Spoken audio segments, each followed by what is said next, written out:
I'm Jim Kemp, I'm Head of Technology at Uffculme and I teach the BTEC Engineering course.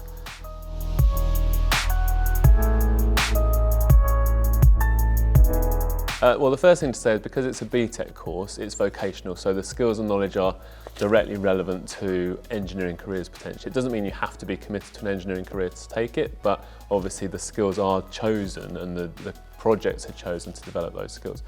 We have 5 main components. They start by looking into the engineering sectors. So it could be mechanical engineering, electrical engineering, nuclear engineering, marine engineering, software engineering. There's a vast array of sectors and we look into those and also the job roles that are involved. So from, say, a machine operator on the shop floor through to an apprentice, maybe a design engineer, a CAD technician and management roles, and we look at the different careers and opportunities that are available there. There's another component that looks at the design process, so they'll be covering things they've touched on in Key Stage 3 and developing their skills to identify a problem, list the requirements for a successful solution, develop design ideas, analyse those ideas to decide whether they'll be successful or not, do some models maybe in CAD and also on 3D CAD software, so we use SolidWorks and the students will get an opportunity to develop their skills in that. And they also present to their classmates, so they'll get an opportunity to practice those skills of presentation and working as a team, which they'd be doing in an engineering team. Not only their presentation skills, but also their ability to feedback and develop optimum solutions for their friends and their colleagues as well. In another component, they look at materials and manufacturing processes. So we look at specifically metals and plastics in engineering and the processes used to manufacture them. So that might be things like, casting and extrusion for metals. It could be injection molding, vacuum forming for plastics and lots of other processes as well. They do a disassembly task where they take, we usually use a bicycle multi-tool, they take a product apart and that basically tests their ability to work methodically, safely, accurately. They have to take measurements and record those, and that leads on to them then manufacturing one of the components they've identified.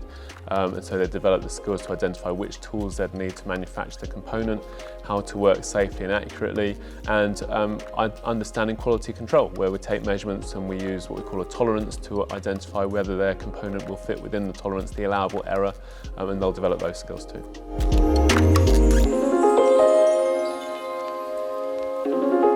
Yes, so they will certainly be developing their skills of using the CAD software, the SolidWorks, which some of them have covered in Year 8. They will also be able to develop their skills of sketching, so the isometric drawing and things like that will be beneficial to them now. And also their ability to identify and annotate a good design idea and identify problems that they need to solve. All that stuff they've learnt in Key Stage 3 will be relevant to the course that they'll be doing in engineering.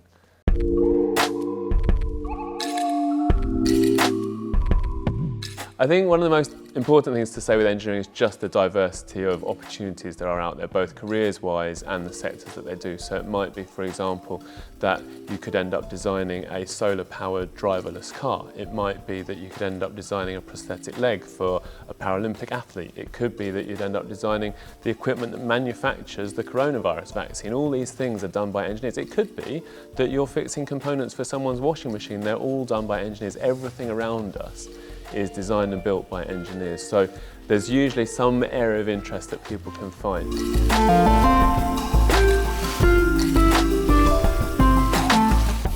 There are 5 main components that we're doing the first year and a half, okay, and those are all internally assessed. So the teacher would assess their work, and it does mean that there's nothing that the students produce which isn't assessed. There's a little bit of pressure on that.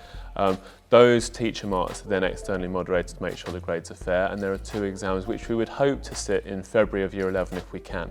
Okay, obviously we've been interrupted recently, but if they can do their exam in February, then it takes a bit of pressure off the final exams and they can focus on other subjects.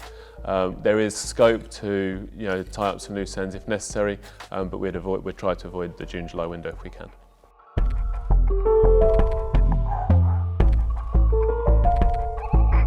So one of the questions I am often asked by pupils and parents is, students are thinking of taking design, technology or engineering, but they're not sure which one.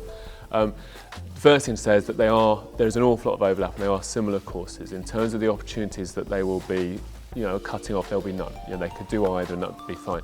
I think the biggest differences are probably that design and technology covers a wider range of material areas and is a little bit more open-ended in its design scope.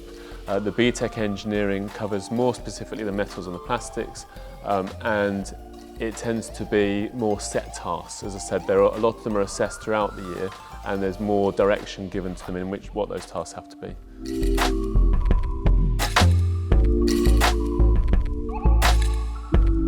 The other thing to mention is that there is a very good website called neonfutures.org.uk. It used to be called Tomorrow's Engineers, and I think you could Google either and find the same information.